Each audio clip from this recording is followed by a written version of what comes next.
Está no ar o Lições da Bíblia, o seu programa semanal de estudo profundo da Palavra de Deus.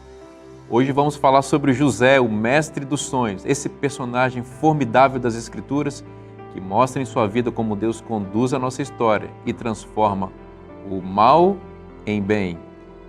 Tudo isso hoje no Lições da Bíblia, que começa agora.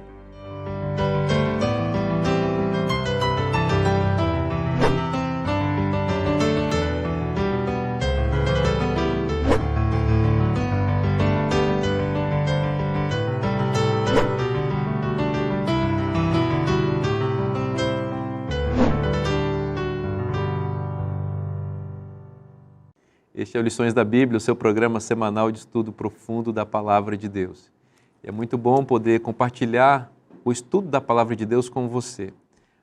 Todos nós que estamos aqui amamos a Bíblia. Esse é o motivo pelo qual nos reunimos aqui. Não é apenas para transmitir um programa para a televisão, mas para realmente nos beneficiarmos, nos nutrirmos com a Palavra de Deus. E essa nutrição que nos alcançou, a gente tem o privilégio de compartilhar. E eu quero já, mais uma vez, apresentar a vocês esses amigos queridos que ao longo de toda essa temporada estão nos acompanhando aqui e abençoando nossa conversa com insights preciosos, fruto de horas e horas de dedicação e estudo da Palavra de Deus. Milton Andrade, seja bem-vindo mais uma vez, meu amigo. Obrigado, pastor Vinícius. É uma alegria estar aqui novamente. Quando nós estudamos a palavra, o coração arde de alegria, felicidade de estarmos na presença de Deus. Eu fico feliz por poder também falar com os amigos da Novo Tempo. Sim. Que Deus abençoe a todos neste momento. Amém. Lucas Iglesias, seja bem-vindo mais uma vez, amigo. Obrigado, é muito bom estar aqui com vocês. Tem passado bons momentos de estudo, de amizade, de risadas, tem sido muito bom. Legal. Alguns açaís, né? Faz né, parte. Milton? É bem assim. Pratos de lentilha. Marcos Santiago, seja bem-vindo, amigo. Muito obrigado, alegria. Já estamos chegando praticamente ao final desta série. Já estou ficando com saudade da nossa alegria aí nos dias juntos que passamos ao longo desses estudos todos. E mando os meus abraços hoje para 3 pessoas com quem eu trabalho. Lidera o meu trabalho ali na região do Espírito Santo, Rio de Janeiro e Minas Gerais, que é o pastor Irã, presidente para a igreja naquela região, a Igreja Adventista do Sétimo Dia, pastor Charles, que é o nosso secretário executivo, e também o pastor Jabson, o nosso tesoureiro. Então, um forte abraço para eles, com certeza estão acompanhando o programa Lições da Bíblia. Que legal, um abraço também para os queridos líderes ali da nossa sede da igreja para o Sudeste do Brasil, né? União Sudeste Brasileira. Pastor Marcos, por favor, ora para nós. Obrigado, Deus. Obrigado, Deus. Obrigado, Deus. Nós só temos gratidão ao Senhor que sustenta a nossa vida, sustenta a nossa esperança e concretiza sonhos para a nossa eternidade. Obrigado por este estudo. Mais uma vez pedimos que estas bênçãos se multipliquem para os lares e famílias que nos acompanham em nome de Jesus. Amém.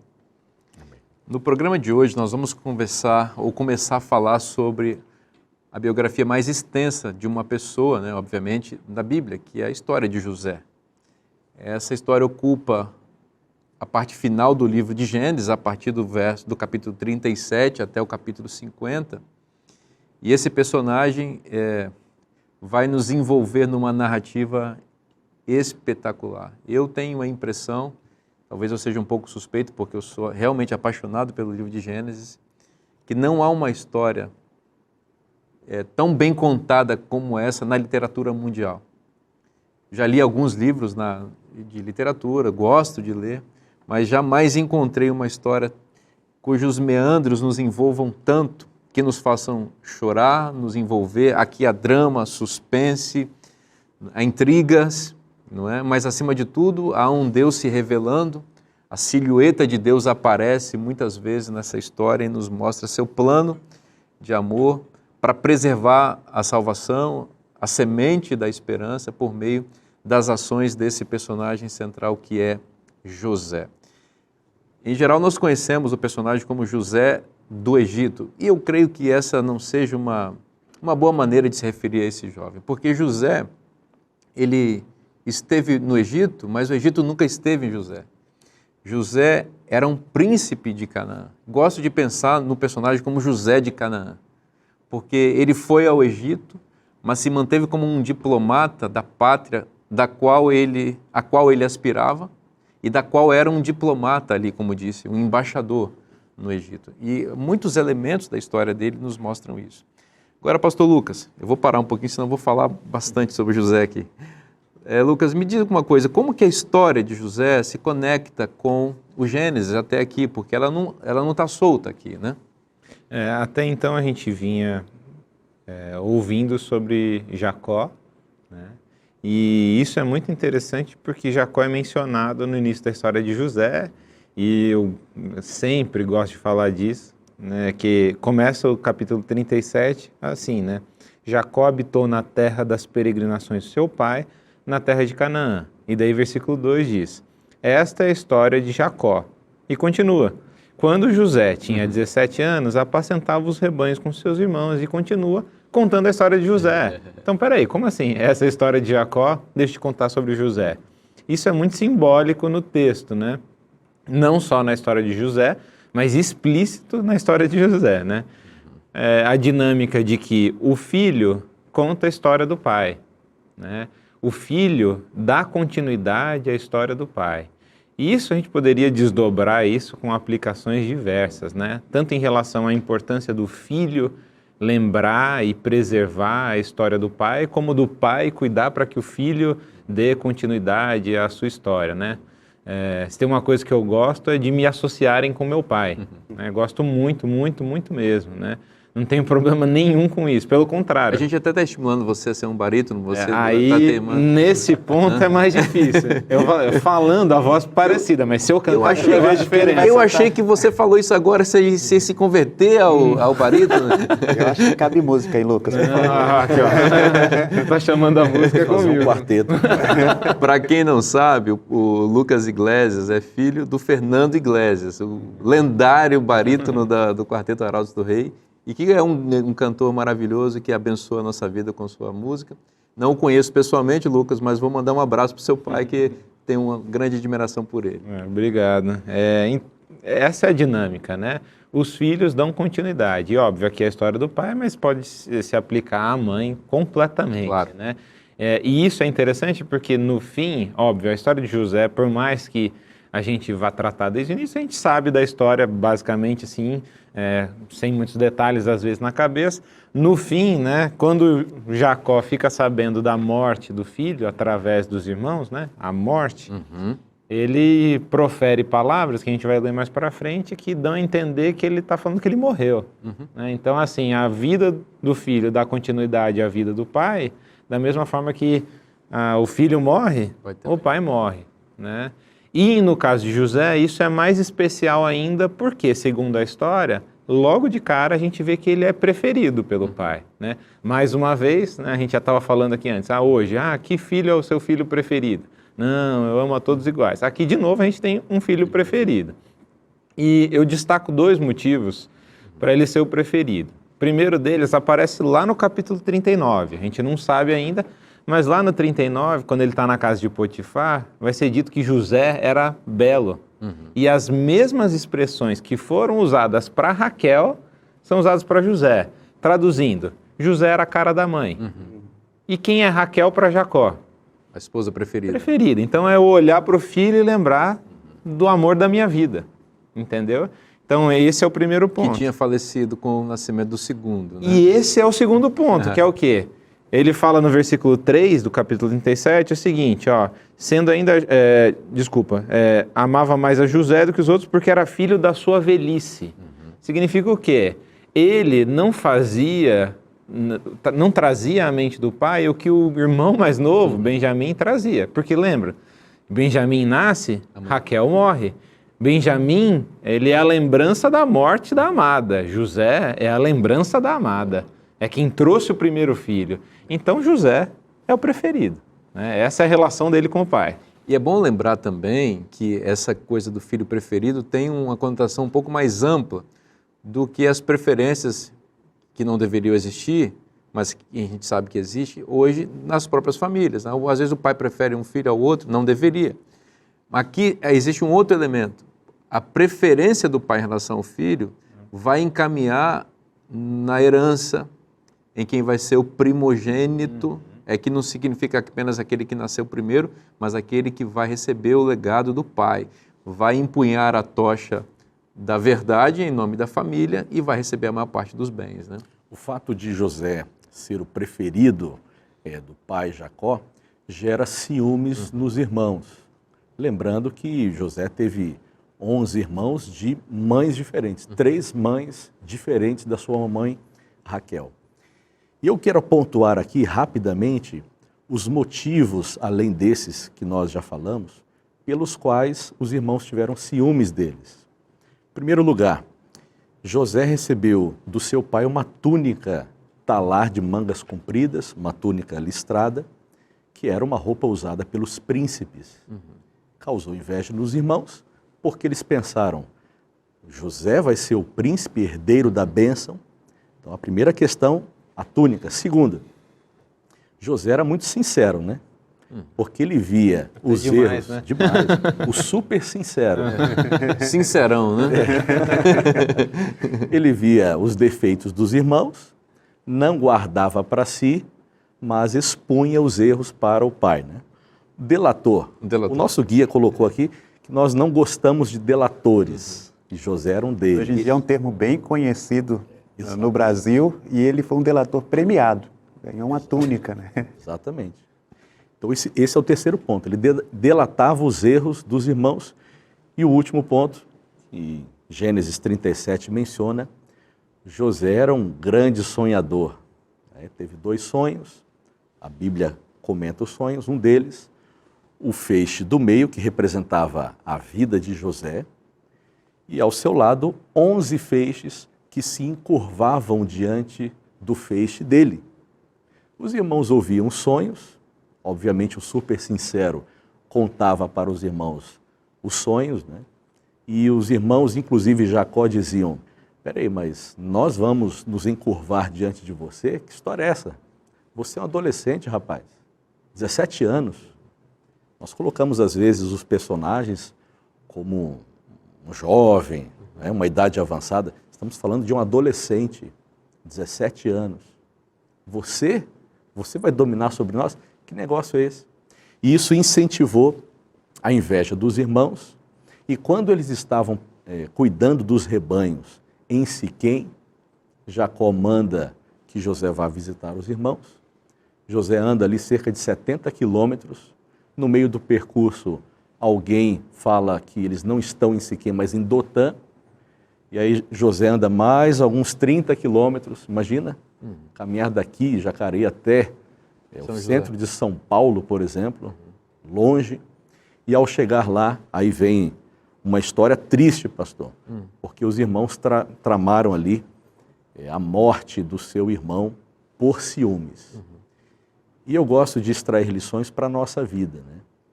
Que tipo de emoções, né, pastor Marcos? Comentamos isso nos bastidores. Que tipo de emoções nós temos em família, com o cônjuge, com os irmãos. E nós precisamos ver as histórias bíblicas, extrair lições para nós não cometermos os mesmos erros. Precisamos aprender com essas histórias a não imitarmos os erros. Os acertos podemos imitar.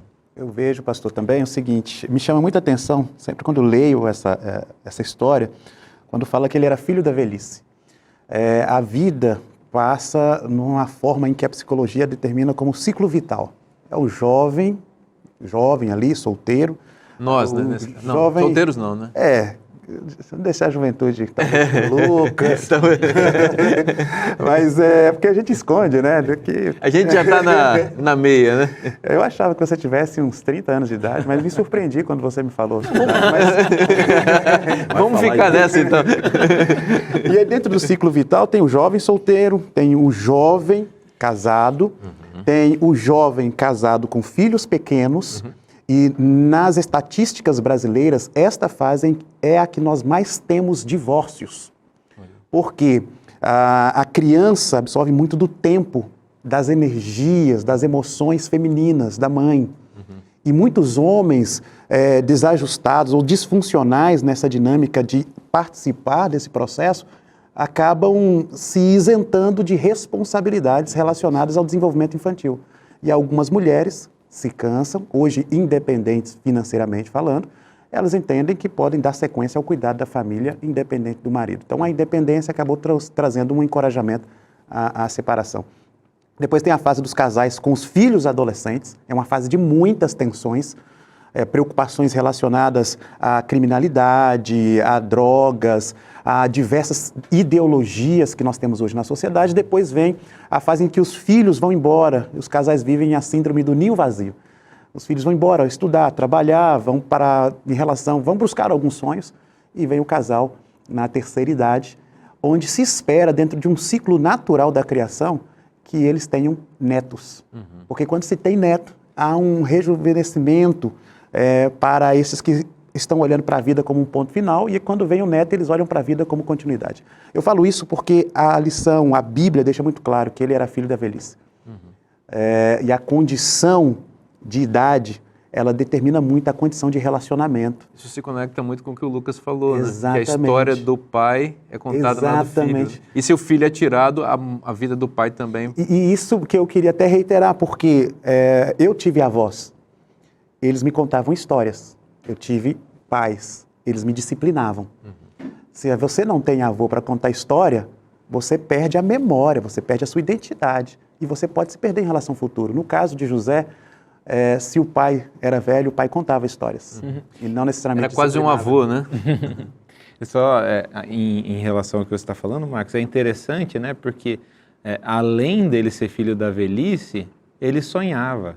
Quem que sonha na história de Jacó? Jacó. Ele tem um sonho importantíssimo. Então, além de parecer com a mãe, ele sonha igual o pai. E só uma coisinha, né? Às vezes eu já ouvi gente falando, né? José era um menino mimado, né?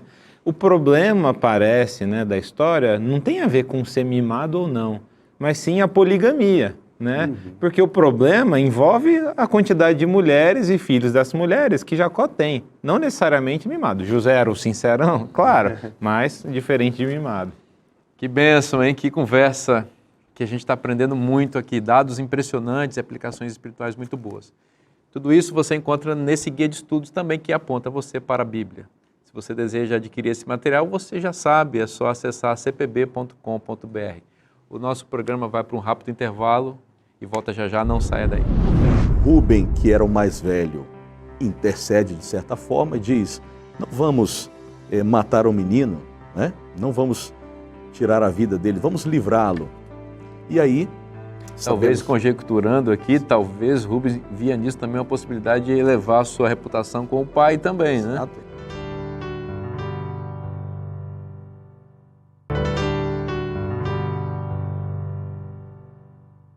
Voltamos com o programa Lições da Bíblia e eu tenho uma recomendação para fazer para você.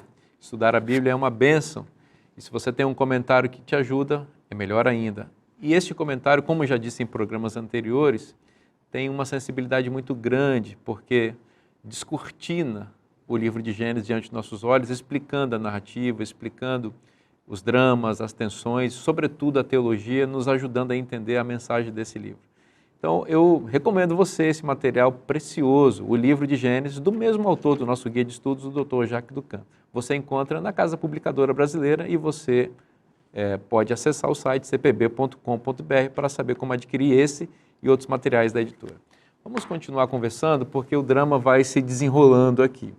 José se dirigiu até uma cidade que é emblemática aqui, né, pastor Lucas?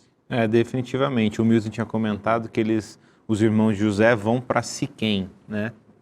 E esses detalhes são muito importantes no texto, né? Siquém é onde a gente há pouco tinha visto um episódio de assassinato geral, matança geral, né? Da família, né? Então, eles vão para aquela região da onde eles fogem para apacentar o rebanho, que é uma espécie de afronta, mas também...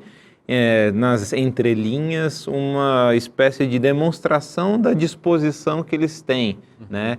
Que envolve violência, como a gente bem sabe na sequência da história. Curioso, né? José não vai. José não era do campo. José era sonhador, igual o pai, fica em casa. Outra coisa curiosa, o pai, que sabe muito bem o que um ódio de um irmão pode causar, não percebe o que está descarado e manda o filho ir ver o que os irmãos estão fazendo, né? Lembra a história de Jacó e Esaú? Né? Descreve muito bem o ódio a ponto de querer matar, né? E aqui José é enviado. Também eu acho muito legal da gente destacar esse encontro no caminho, né? Tal qual José, antes de encontrar o irmão dele, Esaú, tem um encontro com Jacó, Deus. Jacó, desculpa, falei José, né? Jacó, antes de encontrar Esaú, tem um encontro com Deus no caminho. Aqui José encontra-se com um desconhecido, também, igual lá, né? Aqui, eu não estou querendo dizer que aqui é Deus, né? Só estou falando que é curioso que é um desconhecido. Agora, várias perguntas em relação a esse desconhecido são curiosas, né? Quem ele era? Da onde ele vem? Quem mandou? Ou melhor, como ele sabe para onde os irmãos de José foram? Ou melhor, como ele sabe que aqueles são os irmãos de José? Será que ele era um siquemita e conhecia aqueles? Será que é um agente divino e etc? A questão é, José tem esse encontro, né, e vai. E chegando lá em Siquém, é curioso que o texto fala, os irmãos o avistaram de longe. Como? Ele tem a túnica diferenciada, dada pelo pai, né, o preferido do pai. Então, esses elementos vão guiando a gente para uma atmosfera de ódio, né? É curioso que essa é a segunda vez que existe ódio na Bíblia. A primeira, desprezo / ódio, né? A primeira é quando Rebeca é desprezada. E aqui, pela segunda vez agora, de novo, numa relação familiar com José. Interessante que fala que José, no início fala, ele trazia más notícias para o pai. Mas agora são os filhos que trarão uma notícia horrível para o próprio pai, né? É interessante que José anda bastante para ver os irmãos. Vemos a ingenuidade dele. Peraí, você vai conversar com os irmãos com a roupa que causa inveja e ira. Sem noção, o famoso sem noção. Os irmãos o veem de longe. Ó, o listradão está vindo lá. Está chegando. E tramam a morte de José. Rúben, que era o mais velho, intercede de certa forma e diz, não vamos matar o menino, né? Não vamos tirar a vida dele, vamos livrá-lo. E aí, talvez conjecturando aqui, talvez Rubens via nisso também uma possibilidade de elevar a sua reputação com o pai também, Exato. né? Que ele que estava em baixa devido ao fato que tinha ocorrido anteriormente, talvez se ele salvasse o filho preferido, o pai pudesse vê-lo de outros olhos, né? Sim. Vemos aqui o efeito manada, a pressão do grupo, né? Isso influencia decisões. Às vezes, você está num grupo e toma atitudes que você não queria, mas essa pressão o leva a fazer isso, né? E eles tramaram e, no fim das contas, jogaram José numa cova, uma cisterna vazia. Antes disso, despiram José. Isso é interessante, porque quando lemos Gênesis 3, nós vemos que a serpente despe Adão e Eva. E aí nós vemos o menino dentro de uma cova. Essa palavra cova, ela vai aparecer novamente no relato da prisão. José foi jogado novamente numa cova na prisão, conforme nós vamos conversar aí. E eu acho muito interessante, pastor, que a próxima cena, José dentro da cova, da cisterna, sem a sua veste, e os irmãos estão em cima, provavelmente sentados, comendo pão. O irmão cansado lá, desprezado pelos irmãos, e os seus irmãos comendo pão. Esta cena, Simbólica, depois de alguns anos, ela vai se repetir. O tabuleiro vai virar, porque quem vai querer pão são os próprios irmãos. E José vai trazer a solução para eles. E aí nós temos no relato... A vida dá voltas, né? Exatamente. Judá tem um plano, né? Uma ideia. Vamos matar o menino? Vamos vender o menino para uma caravana. Interessante, quando Satanás joga José numa cova, Deus já tinha uma solução, uma caravana estava chegando para solucionar o problema. E vende José para aquela caravana. É interessante que é uma caravana de ismaelitas. Os ismaelitas são descendentes de Ismael, e esse Ismael é filho de uma egípcia. E diz que esses ismaelitas estão levando especiarias para o Egito para vender lá. E eles não sabem que eles vão levar a mais importante especiaria para o Egito. que é José. Eles vão levar a salvação do Egito.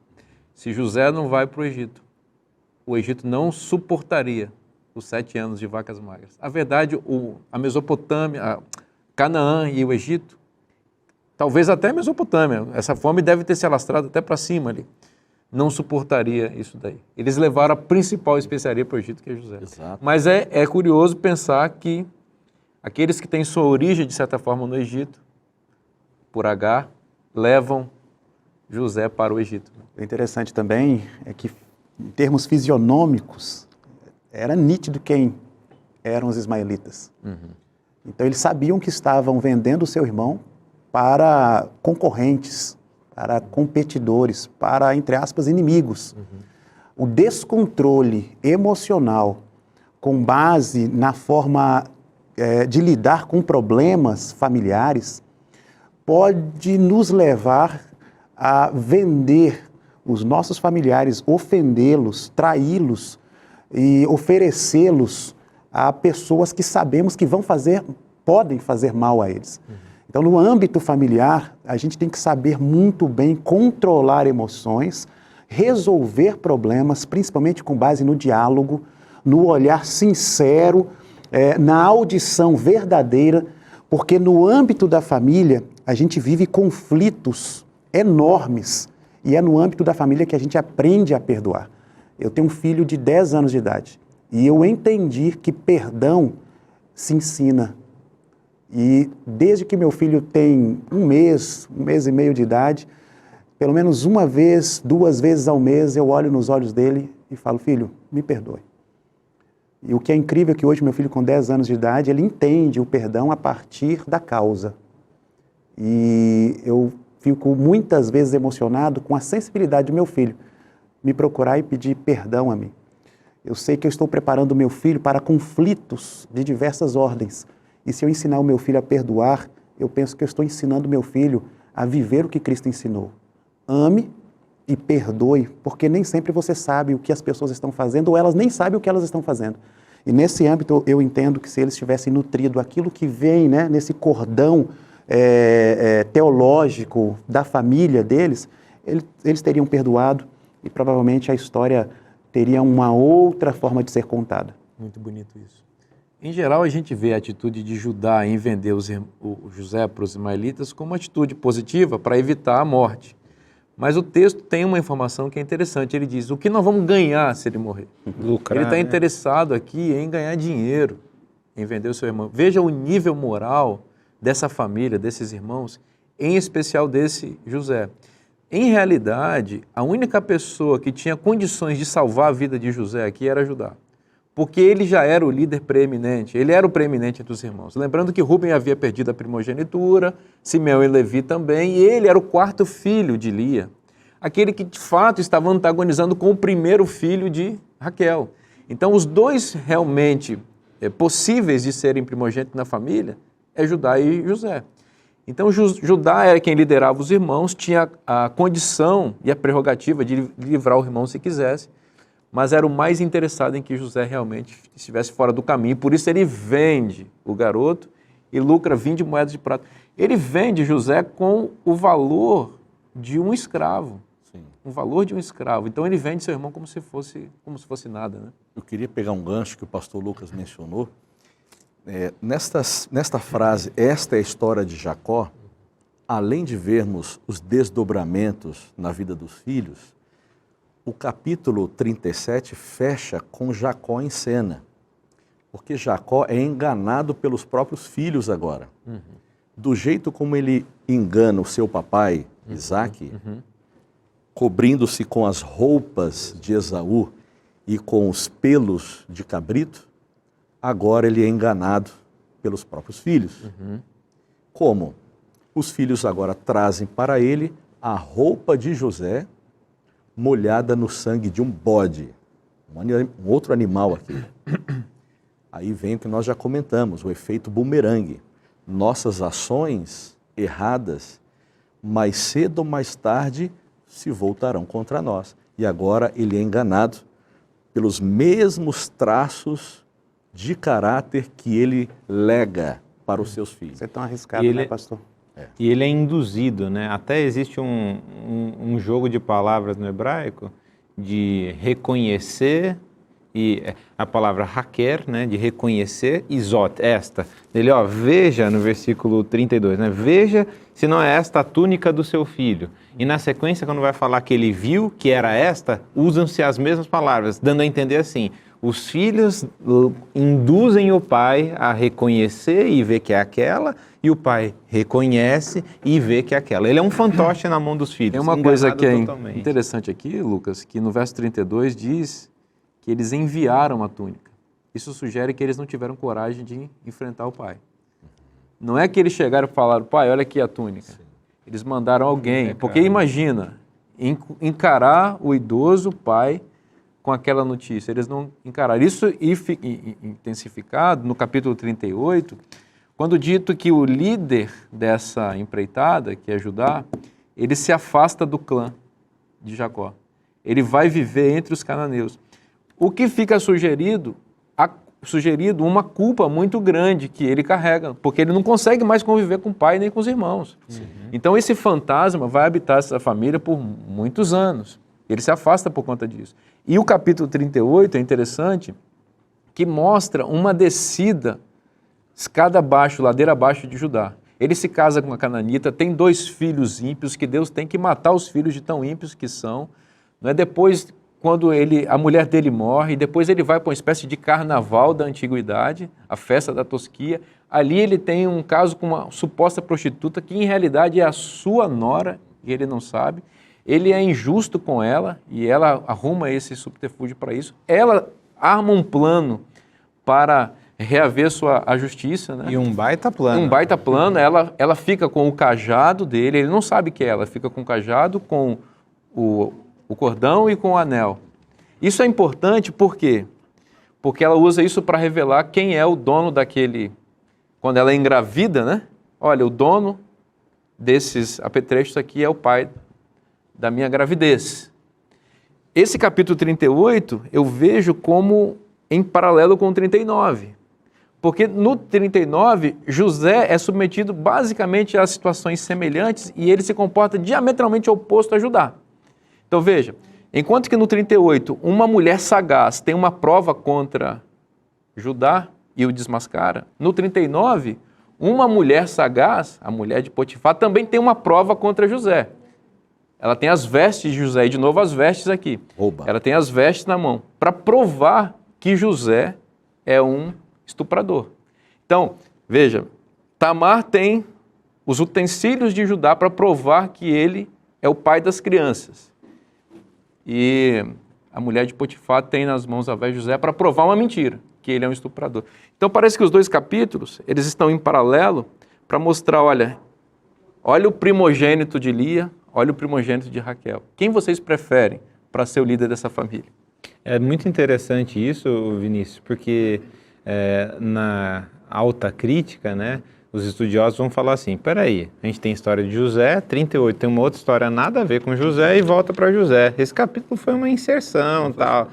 E daí tem vários autores, um deles que eu gosto bastante, que é o Robert Alter, né, no livro A Arte da Narrativa Bíblica, onde ele vai falar: peraí, antes de a gente falar que foi uma inserção, vamos ver se essa história tem alguma relação com o que está em volta. Completa relação. E é total a relação, né? É costurado completamente com todos esses pontos que você falou, né? E tem muitos detalhes, né? Muitos detalhes que vão apontar para essa negatividade. E é interessante, porque a caracterização de Judá nesse capítulo, ela muda completamente, né? Ela começa terrível, até pelo uso das palavras. Por exemplo, no versículo 2 diz que Judá viu a filha do cananeu e depois fala que a tomou. Peraí, ver e tomar. Gênesis 3, Eva vê o fruto e toma. Olha o tipo da atitude dele. E você perfeitamente descreveu a história e chega no fim, a reação dele ao ocorrido é muito importante, né? A maneira que ele reage é uma maneira associada à redenção. Que vai transformar o caráter dele. Né? Assume aquela situação injusta, né, que ele foi colocado. Ele assume os filhos. Então... Isso é a próxima vez que ele vai aparecer na narrativa, mas à frente ele aparece de outra maneira. Totalmente. Que benção estudar a palavra de Deus. A gente vai respirar um pouquinho aqui, você não sai daí, porque o nosso programa volta já já. O pai recebe a notícia ele entra em estado de luto. Ele não aceita ser consolado pelos irmãos. Eu imagino as lágrimas dele, eu imagino o descontrole emocional dele, imagino Jacó gritando. Tanta dor, tamanha dor, perder filhos causa uma dor irreparável.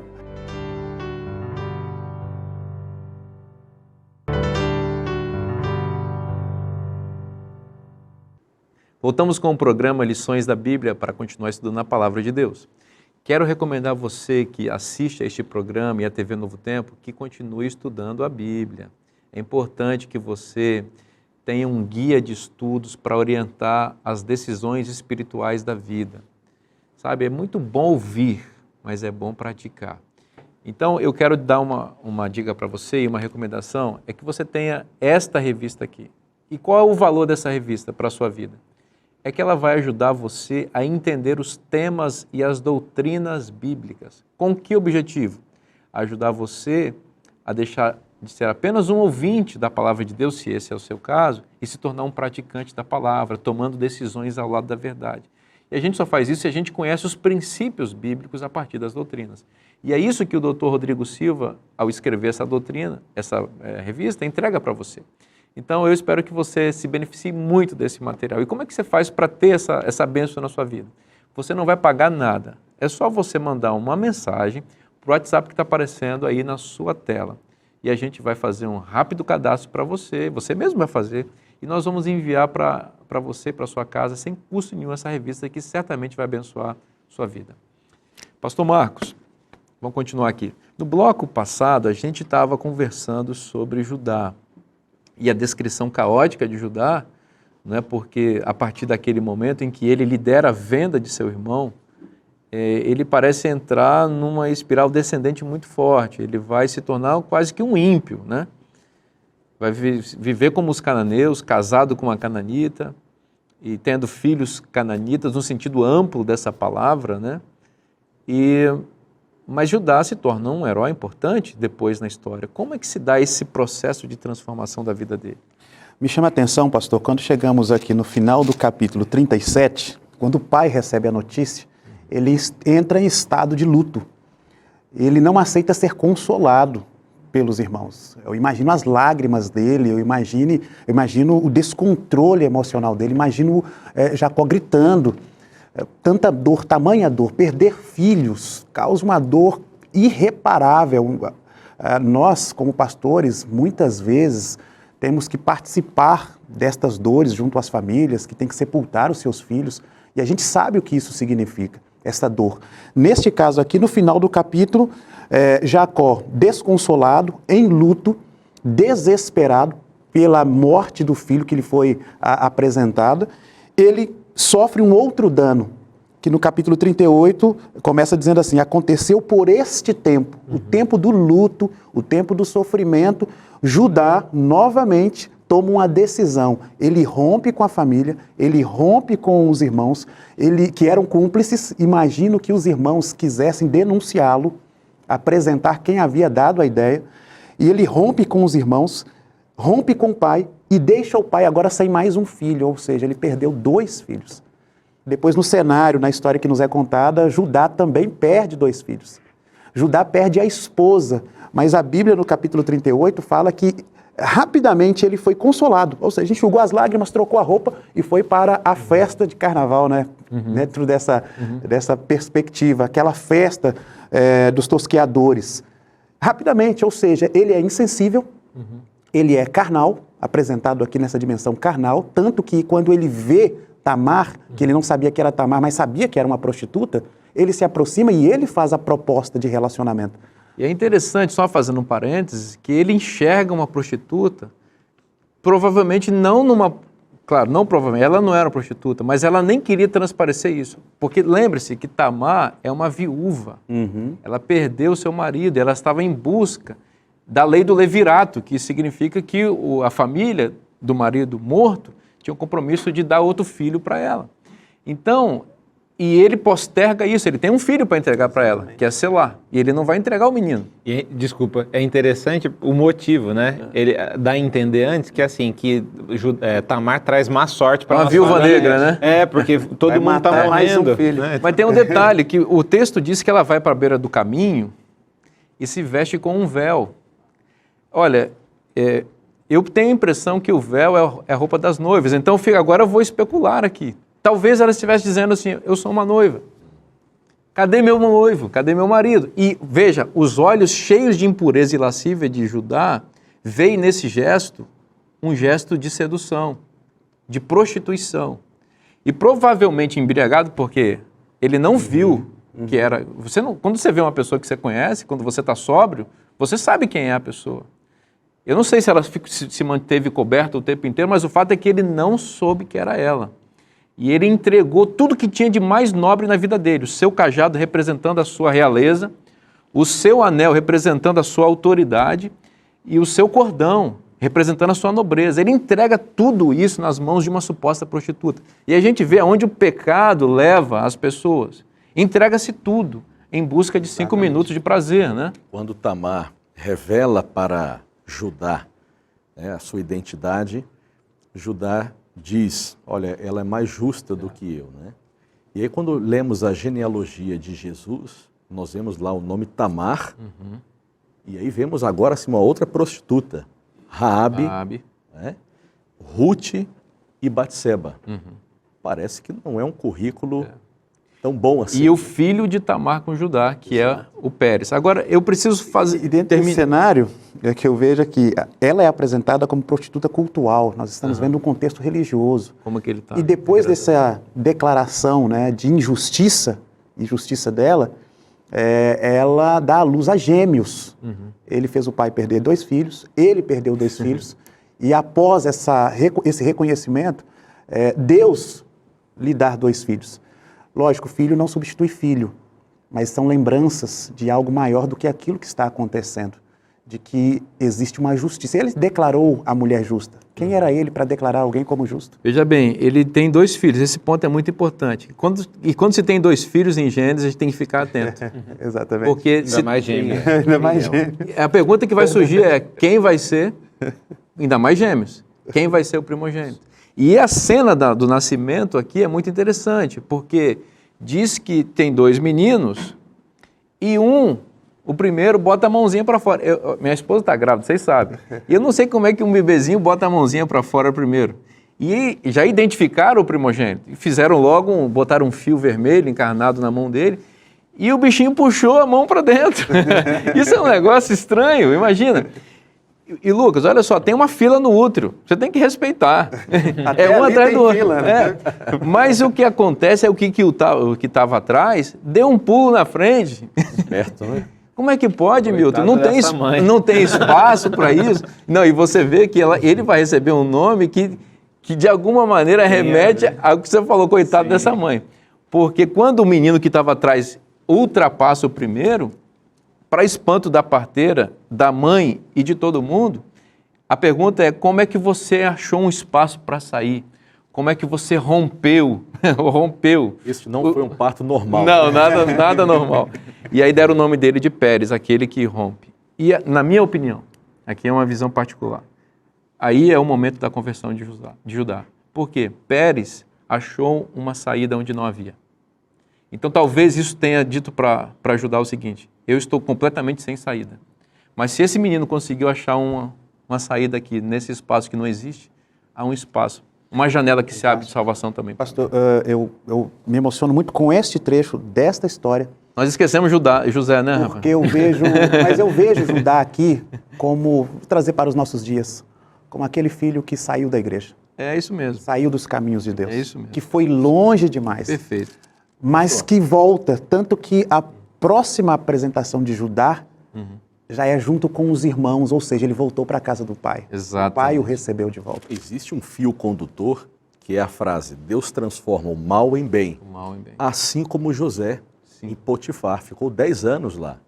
Foi ali, recebeu aquela questão com a esposa dele, que assediou, todos os dias o importunava. Você trouxe José de volta para nós. Trouxe ele para cá agora, né? Obrigado, Milton. A gente estava tão empolgado, né, com o Judá. Mas tem um ponto aqui, se me permite, aqui, Lucas, entre as histórias que há uma conexão. O capítulo 37 termina, lembra que o 37 é a história da venda de José para o Egito, certo?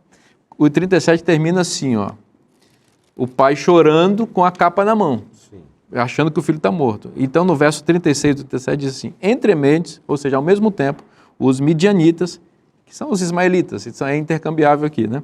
Venderam José no Egito a Potifar, oficial de Faraó. Então, por que o capítulo termina assim e vem o 38 na sequência contando a história de Judá? Exatamente para mostrar que, ó, José está vivo lá. Nós vamos contar o que ele vai fazer no 39. E tem a ver com a túnica. Que tem a ver com a túnica. Mas, no 38 tem Judá para vocês olharem e compararem aqui. Veja os dois. É quase que um você decide. É que aqui é do nosso tempo, quem está assistindo também. Um você decide. Olha a história dos dois aí. Qual que vocês acham que é a melhor? Quem que vocês escolhem como primogênito dessa família? Porque os dois estão no páreo. É Judá versus José aqui. Ó. Mas olha o caráter de Judá, olha o caráter de José. E é interessante que na história de Potifar, José vai romper com uma tradição da família, que é o quê? Se envolver sexualmente com problemas, né? Porque sempre tem sido assim, né? Problemas relacionados a isso. E José rompe com isso. É interessante vários detalhes dessa história na casa de Potifar. Por exemplo, né? A mulher de Potifar o convida a ir para a cama e daí diz o texto que ela segura a roupa dele, né? E esse detalhe da onde a roupa está é muito importante para a narrativa, porque diz assim o texto, né? Versículo 12, metade para frente. Ele, porém, deixando a roupa nas mãos dela, saiu. Depois, lá no 15, quando ela vai contar o que aconteceu, olha o que diz sobre a roupa. Quando ele ouviu que eu levantava a voz e gritava, deixou a roupa ao meu lado. Então, peraí, em um, ela arranca a roupa. No outro, ele tira a roupa, deixa do lado e vai atrás dela. E isso já mostra a atitude completamente deturpada, que é o óbvio que a gente sabe da história, né? Em relação a José. Só que em José, a gente tem aqui uma ruptura de ação em relação a esse tipo de ameaça, de tentação e etc, né? Ele não segue o que é o padrão, a tradição familiar. Veja o paralelo. Tamar, no 38... ela é uma vítima em busca de justiça e é tratada como prostituta. No 39, a mulher de Potifar é uma prostituta, no termo amplo dessa expressão, que força José a um ato sexual que ele não cede. A vítima do 38, ela não quer isso, mas ela é levada a isso. E um plano se desencadeia a partir disso daí. Então, o caráter dos dois está sendo comparado. Você colocou, José rompe com essa promiscuidade, o que Judá não faz. Né? Judá deixa os bens dele na mão da prostituta. José tem os bens e a roupa tirada, né? Então, de novo, né? E mais uma vez uma capa sendo usada para provar algo contra ele. No capítulo 37, a capa prova que ele está morto. E é uma prova mentirosa, porque ele está vivo. No 39, a capa mostra que ele é um estuprador. E ele não é. Então as roupas aí fazendo... Em todas essas histórias existe um outro personagem que nós não falamos aqui, que está permeando, que é o próprio Cristo, a graça. Nós estamos falando da graça aqui. E o paralelo entre José, a história de José, Judá, com Jesus é impressionante. A pureza de Jesus, ele foi odiado pelos seus irmãos. Vamos lembrar que Jesus teve irmãos e irmãs, foi desprezado por eles. Jesus também perdeu suas vestes. Jesus ficou entre dois ladrões na cruz. Um foi salvo, o outro não. Nós vemos aqui muitos paralelos com a vida e história de Jesus, como se esses personagens estivessem apontando para o descendente, para a graça que transforma o mal em bem. Então nós não podemos perder de vista aqui não só a história literal, mas para o que ela aponta, né? Este rio está conduzindo para um local, uma pessoa, para a graça que está disponível, inclusive, para nós hoje. Né? Eu vejo também, pastor, como eu havia falado, né, o Judá como este que saiu dos caminhos de Deus, da origem religiosa da família, mas que no final voltou. Nós estamos falando para pessoas que com certeza viveram este drama de um mundo de pecado, de se entregar ao pecado, e o pecado, ele cobra de nós um preço muito alto que nós não temos como pagar. O pecado tem cobrado um preço, tirado filhos, separado casais, tirado a vida de jovens. E agora nós encontramos José. Para mim, José é parecido comigo. Eu nasci cristão, num lar cristão, sou adventista desde o nascimento. Nunca saí, nunca desejei me desviar dos caminhos de Deus, sair da igreja. Eu vejo José como este, que nunca saiu. E nós estamos falando para pessoas, jovens talvez, que nunca saíram e foram educados pelos pais, foram ensinados pelos pais este caminho. E o meu apelo é: não saiam, não queiram viver o que Judá viveu, porque para voltar o caminho é muito mais longo, não só largo, mas é mais longo. Então não saiam, fiquem, porque a justiça é para tanto aqueles parecidos com Judá, tanto também para os que são parecidos com José.